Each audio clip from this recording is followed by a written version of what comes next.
turn the lights off and do the video.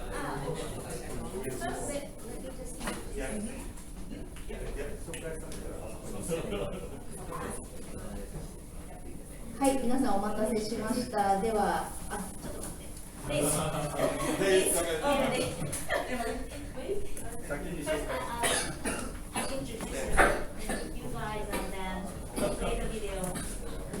じゃあ、キリビンビンファミリーがオーストラリアから来日してくださいましたので、ちょっと自己紹介をしていただきたいと思います。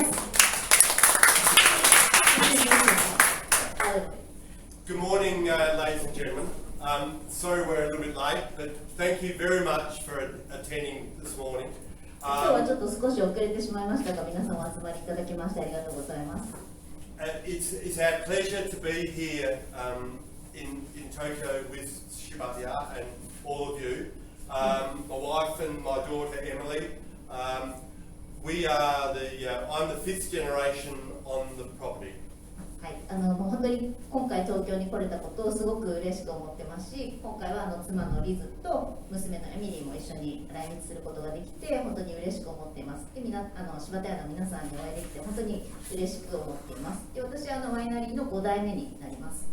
So from the outset, the first thing I really want you to understand about Kili Bin Bin, we are a small family-owned business who have been in the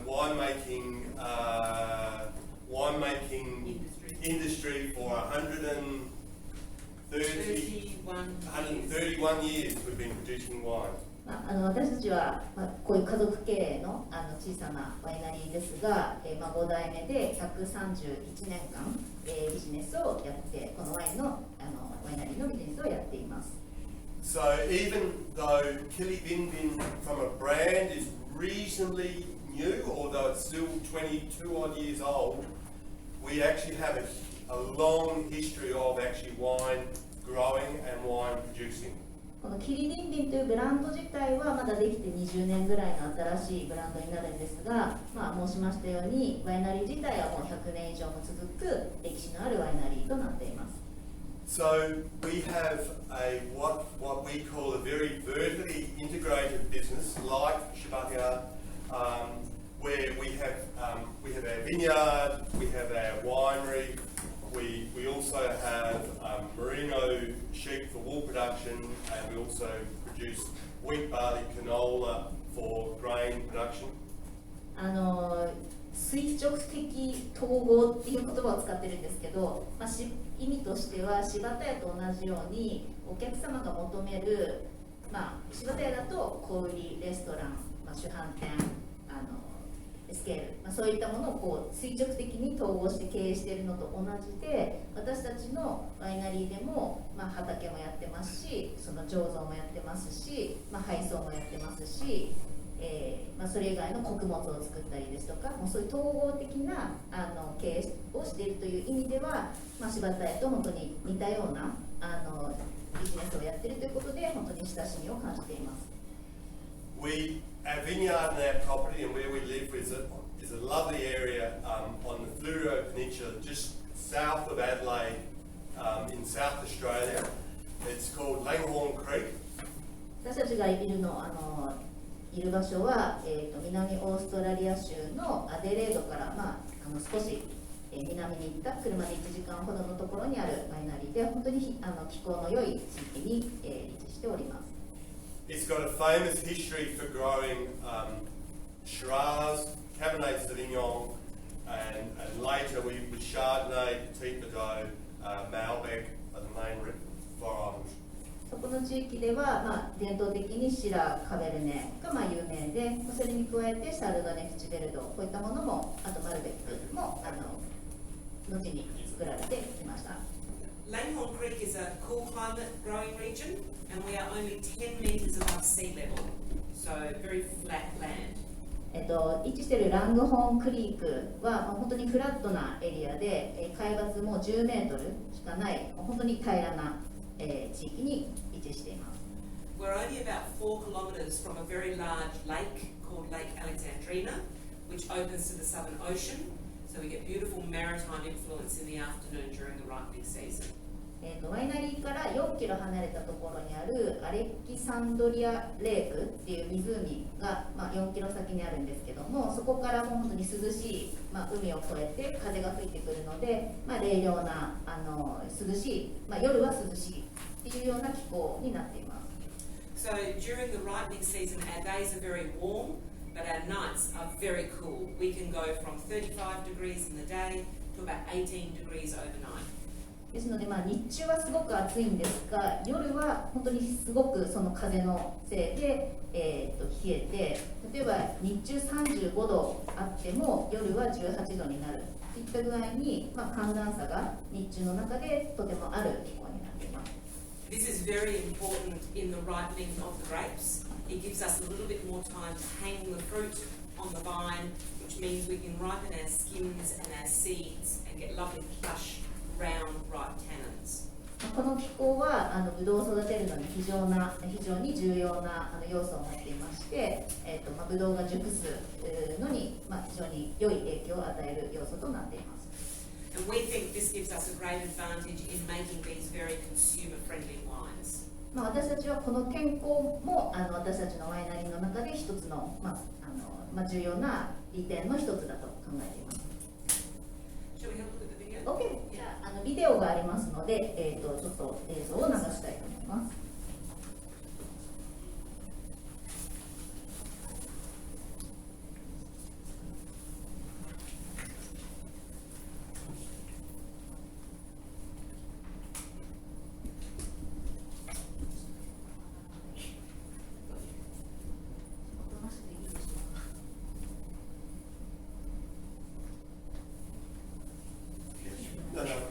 So this is the vineyard.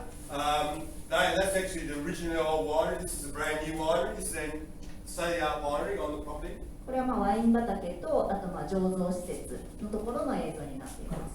That's our homestead. That's where we live. 白いのがお家だそうです。 That's the house. That's the winery. This is ワイナリーです。this is all on the property. でこの藁の上に乗ってるのは That's Emily. That's Emily. So we have merino sheep. 羊を1000頭飼っています。 The vineyard. So it's very big. とても広いのがお分かりになるかと思います。It's very big. So this is harvest time. これは収穫の時期の映像です。 This is where we're growing wheat and barley canola. So that's our broad acre country. これは穀物ですね、今のサモーラを作っている。 That's the winery. ここはワイナリーです。 Yeah, and more vineyard. All the different colours of the different varietals. Just gives you a bit of an idea of the scale of the farm. It really gives you an idea of the scale of the property and the business. It's even though we are a small family business, it's been there for 150 odd years, and growing grapes for 130 years. It's quite well established, and we do everything on the farm.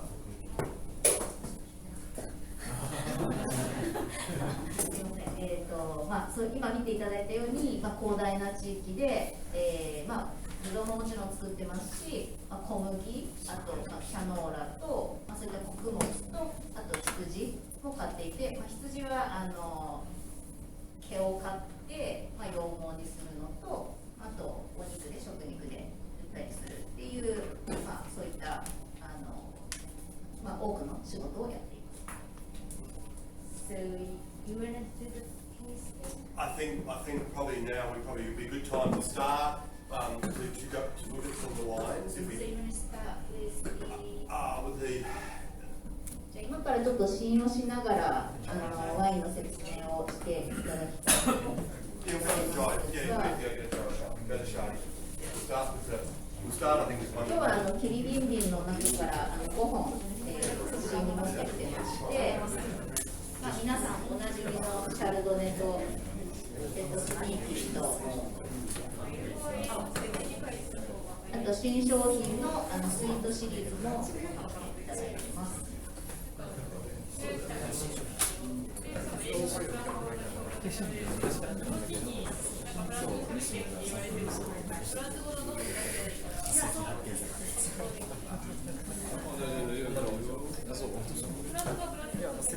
写真をちょいちょい撮ってもらっていいですか。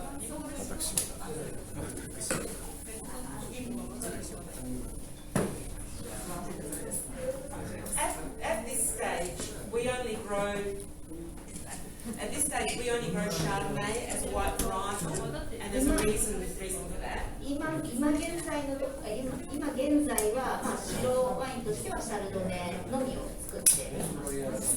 Even though we're a cool climate region, our days are very warm, and we don't have the elevation to grow more delicate white varietals like Rieslings on our property. さっきも申したように夜は気温が下がるとは言ってもやっぱり標高差がないので、そういった繊細な白ワインを作るっていうところがちょっと難しいこともあって、今はそのシャルドネを作っています。 Chardonnay has quite a thick skin, and it's a tough grape, and it can handle our growing climate better than most of the other varietals. シャルドネっていうのは皮が結構厚くてしっかりしたブドウなんですが、その私たちの気候で作れる白ブドウ品種になっています。 So, a number of what we're starting to see is a few more of the Italian varietals being grown within the region, and they seem to be growing quite successfully. But at this stage, our focus has been on Chardonnay. 他のところではイタリア品種なども作っているところもあるんですが、私たちのワイナリーでは今のところシャルドネに集中して栽培しています。 So, as you're probably aware, the Shiva Chardonnay won just recently a double gold in the Sakura Wine Awards, Japanese Wine Awards, Women's Wine Awards, which was fantastic. And it also won a recommendation for best match with sushi. 皆さんご存知かと思いますが、今年の桜アワード2022年で、ダブルゴールドっていうのをこのシャルドネが受賞しました。で特別賞としてお寿司に合うワインということで選ばれた、ワインになっています。 Our vision always when we made this wine was very much to produce a wine that was quite fresh, fruit forward, really representing what Chardonnay does from our region.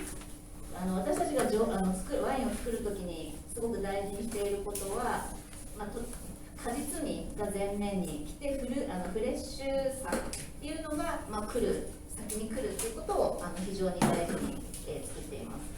So, unlike a lot of Chardonnays that are grown in Australia or produced in Australia, in which they use a lot of oak, French oak, and the Chardonnays can tend to be quite oak-driven style of wines, we were really more interested in producing a wine that was quite fruit-forward, so it represented the fruit characters and that freshness and vibrance.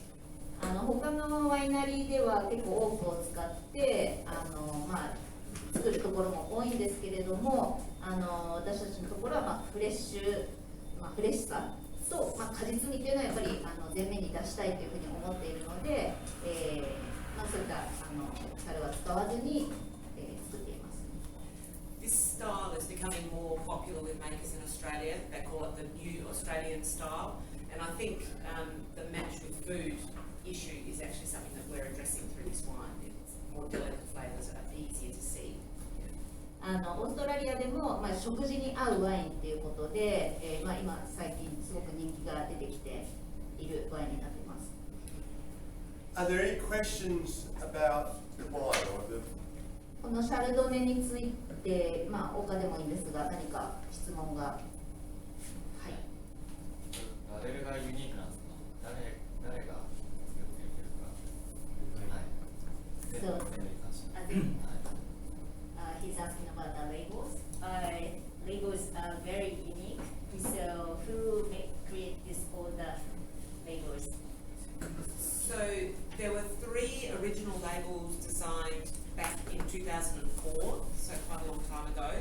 The Shadow, the Scaredy Cat, the Scream. That's only just K. Yeah, so Okay. the original Kili Bin Bin label was just the background. Parchment. So just on the example. The parchment. Yeah, it was just this colour with a big red K. もう最初のキリビンビンのワインのラベルっていうのはこの下地のなんていうんですかね、ベージュの色に大きい文字で赤の K だけが K って入っただけの、もともとはそういったラベルでした。Bit boring. まあ退屈ですよね。Importer in the United States told us that the wines were what we call killer wines, really good, but the labels were very boring. でアメリカのインポーターがそのラベルを見て、これキラーだねって言ったらしいんですね。でそのキラーっていうのはすごいいいっていう意味も、ワイン自体はすごいいいのにラベルがいけてないねっていうことを言ったらしいです。So trying to be a bit different, I suppose, from everybody else in the market, the designers came up with this idea of the film star scary movie labels, Scaredy Cat, Scream and Shadow. Old film noir, the old Alfred Hitchcock style movies, 1930 movies, that horror, and that's where they sort of started. それで、ちょっと違うものにしようっていうことで、デザイナーと話をして、でこの古い映画の、ヒッチコック映画、20年代30年代ぐらいの、その映画のを模したような、でちょっと怖いそのスクリームとかちょっと見た目が怖いような感じのちょっとホラームービーの要素を入れたラベルにしようかっていう話にそこでなりました。Then we became very fond of the girls on the labels, and when we started to produce new wines, we just added more and more girls to the range. でその最初に作ってくれたラベルの女の子がすごい彼らも気に入って、でその女の子を使ったラベルをどんどん増やしていくようになりました。So, and probably Kili Bin Bin is probably the name Kili Bin Bin is the local First Nations, the local First Nations people. It's a word that they use, and it means to shine and be bright. キリビンビンという言葉自体は、原住民のオーストラリアの原住民の言葉で、輝くとか明るいとかそういう意味の言葉になります。Which is really what you want a wine to do. You want a wine to shine and be bright in the glass. So that's pretty appropriate.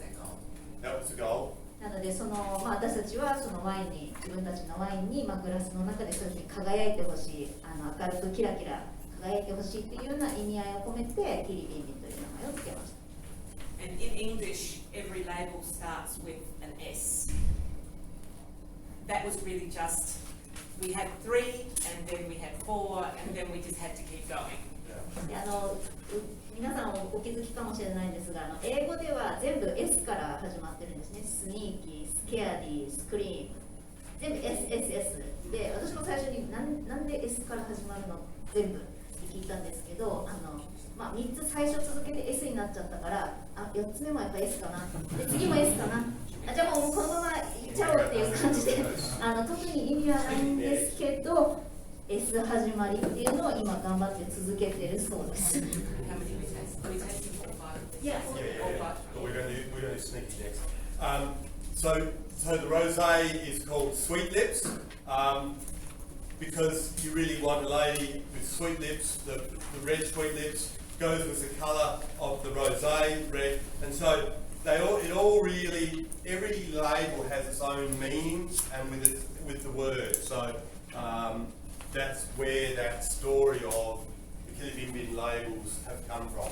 でこの新しい新商品も、スイートリップスっていう、S 始まりなんですけども、それぞれのラベルに、それぞれの意味があって、このスイートリップスっていうのは、このロゼカラーと、口紅みたいな色の色合いを、マッチさせたいっていうのがあって、名前をそういうふうにつけました。So I think we'll go sneaky next, the Shiraz, and then we'll finish with the 2 sweeter wines. 次にスニーキーを回しますので、皆さんご質問お願いします。その間に間でご質問があれば。はい。いろいろ多分理由あると思うんですけど、全部スクリューにしている理由を教えてもらえますか。So, why all the lines are screwed? Good question. That's a good question. いい質問ですね。So, as you probably might not know, but the screw cap in Australia has been used for quite a long time. 15 years. Probably 15, 20 years. オーストラリアでもスクリューキャップが主流で、15年、20年ぐらいはもう前からずっと使われています。The issue what we have under cork, and we still put wines under the traditional cork, not in the Kili Bim Bim range, in a couple of the other ranges we do. The issue that we have is, and this is a worldwide problem of course, is cork taint or wines that are off type, off style. Also, Not- so with cork taint, 1 in every 12 bottles, 1 in every 12 bottles, Bit flat. it's not stinky, but it doesn't look like it should look. And that's the one that does damage to the wine brand, because people understand when it's corked, but if it's just flat, they go, the wine's not that good, I won't buy it again.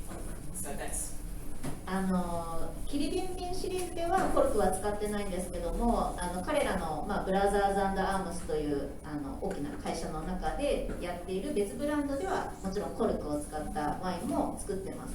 ただ、コルク、皆さんお分かりと思うんですが、やっぱり、1本何本に1本かは問題が発生するので、そういったやっぱり不祥事とか発生してしまうと、お客さんもまた同じワインを買ってくださらないということもあるので、そういったこともあって、スクリューキャップを使ってます。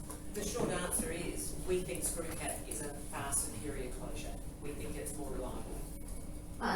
短い答えを言いますと、スクリューキャップの方が、信頼できる、安定しているからっていうのが答えになります。So the reality is, whenever a bottle of wine gets opened anywhere around the world, if it's under screw cap, we know exactly, unless that cap has been damaged, we know exactly what the consumer is going to see. When it's under cork, we have no idea when it's pulled out, what the consumer will see. We can't guarantee what they're going to have in their glass is what we wanted it to be. So it's that situation of we can trust under screw cap, we know what the consumer's going to see. Where under cork, you never really know. スクリューキャップだと、ちょっとここはへこんだりとか、上ダメージがあったとしても、味に問題はないですし、そこが信頼できるところで、コルクだとダメージがあった時に中がどうなっているかっていうのがわからないっていうことがあるので、それでやっぱり一番信頼できるスクリューキャップを使っています。And of course, the other most important thing is it's just convenient. It's just so easy and pour. There's nothing having to try and find a cork. あと簡単だからですよねっていうことです。はい。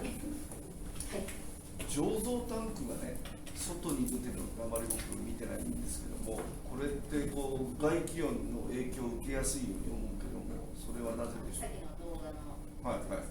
So he saw the video and then all the tanks is like Sounds tank. Yeah. outside Outside. the building, Mhm. and then he was just wondering if any like the damages or how do you control the tanks outside? A good question. We are lucky enough because, as Liz said, at summertime we do get warm days, but not for long period in the day. So from midday through to probably 6 o'clock or 5 o'clock, we peak, and then we come right down again at night. So those tanks, because they're reasonably large, they actually hold their own temperature quite well. So they sort of, I won't say they self-insulate, but they self-hold their own temperature quite well. And some of them we have cooling on as well. And some of them we do have a cooling jacket that basically allows us, if we need to cool down. But it's only red wine. We only store red wine in those tanks outside. Inside we have a lot more tanks inside, again for white wines and then also for barrels and things. 外に置いてあるタンクに入ってるのは、赤ワインだけで、白ワインは屋内の方に入れてるんですけども、まずその気温が、さっきも話したように、昼間は結構上がるんですが、もう夕方の4時5時ぐらいになると下がってくるので、もうその暑い時間帯がすごい長いっていうわけではないっていうことが一つと、あとタンク自体がすごく大きいので、そんなにその温度も上がらないっていうのと、あともちろんその冷やすためのジャケット、なんか周りに巻くようなタイプだと思うんですが、そういったものも使っているので、温度コントロールは外に置いててもできるようにやっています。So very much a maritime climate. So we get cool nights, warm day in summer, and in winter time we might get down to 0 degrees at daylight, but then we sort of sit around 10 or 12 degrees in the middle of winter at sort of the coldest we really get. その海洋性気候でその湖から来る涼しい風っていうのもあって、冬なんかは0度ぐらいまで夜は下がるそうなんですね。ですので、そういった暑い時間帯がすごく長いっていう気候ではないということから、タンクをその外に置いていても、問題ないクオリティを持っています。So Sneaky Shiraz, it's very much a vibrant red berry style Shiraz, so very lifted fruit. Again, we use limited oak within these wines. They're all made, they go through fermentation and then into stainless steel tank. 今ご指摘いただいたスニーキーですけれども、果実味がこれもしっかりとしていて、すごい生き生きとした味わいが出るような作り方をしています。で、オーク樽も使っていて、バランスが取れた醸造方法になっています。So we're looking for wines that are in this range of wines that are very fruit forward, easy to drink, so they don't need to have food with the wine. They can just be a pre-dinner drink. このワインは、これもやっぱり果実味が前面に出るようにしていて、飲みやすく、食事と合わせてももちろん美味しいんですが、食事がなくても単体ででもお楽しみいただけるような味わいの作りにしています。And so the little bit of oak that we use, regime that we use within Sneaky and Seduction and Secrets, we use staves, wooden staves, so it's oak staves, so the staves that they make the barrel, the oak that they make the barrels out of, them turning them into an oak barrel, they fire the stave, they're then hung on steel rings, and we actually can hang them inside the wine tanks, so you get the same reaction between the wine and the stave. It's just instead of the wine being in a barrel, it's in a tank, and then the staves are actually held within the tank. オークチップは使ってなくってオークステイブスっていうものを使ってますと。でオークステイブスっていうのはワインの樽の曲がった一枚一枚の板があるじゃないですか。その一枚の板を吊るしてタンクの中に入れてますと。その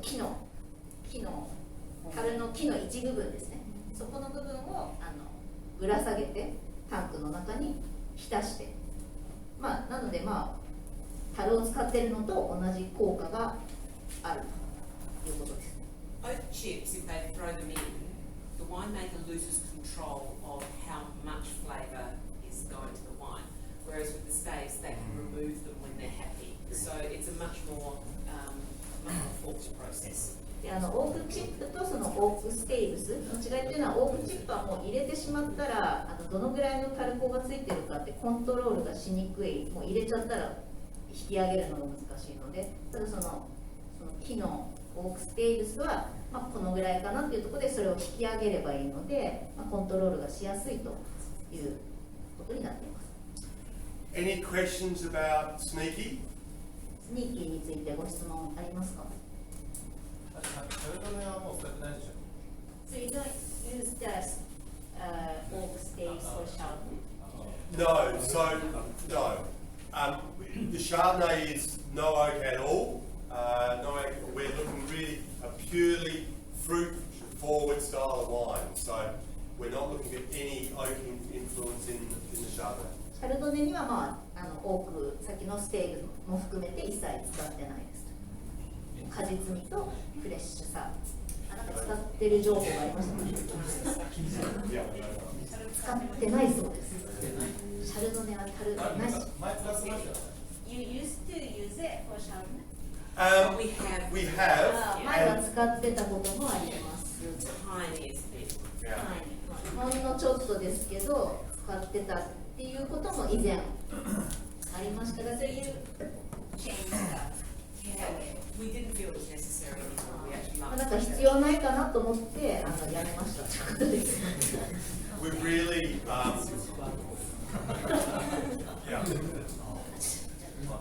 オークステイルスの大きさってどのぐらいですか？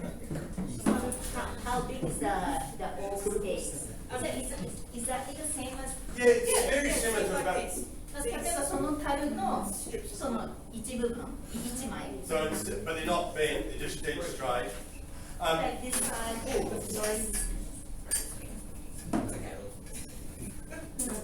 Just in the background. Yeah, that's right. 焼きながらこう食べれていいですか？それを見た目するだけだと。 So the difference between an oak barrel, the cost of producing an oak barrel, once you've got the stage, they've then got to be shaped, fired, all those sorts of things, and then of course shipping them. A lot of barrels come to Australia from Europe, so they're quite costly to ship because they're just a big empty barrel. Whereas staves, they can fit a lot in a container. They're still fired, they still fire and all that sort of stuff. It's just more of a cost-effective way, especially for value when it would. Otherwise, if we started using barrel for these, they would become a quite expensive wine. まあ、一番大きな違いは、まあ、コストですよね。その樽を使うと、まあ、樽はヨーロッパから輸入されてきますけども、やっぱり運んでくるのに費用もかかって、まあ、高くつきますけど、そのオークステイルスっていうのは、まあ、木のなんていうんですか、木の板みたいなものなので、運送する費用もそんなにかからないっていうのもすごいいいメリットの一つ。それもフレンチからフランスから輸入する。 So you import the barrel from France? We have been until this year. We're now using an Australian barrel producer, still using French oak and American oak that they import, but they're building the barrels in Australia, and it's a family-owned company that we want to support. Yeah, yeah. そうです。フランスと、まあ、あとアメリカからも輸入しています。で、まあ、私たちが輸入している会社もそのスモール家族経営のちっちゃな会社が取り扱っているところを、まあ、サポートしたいので、そこの会社としてマテラスの樽を。Yeah, freight is becoming a very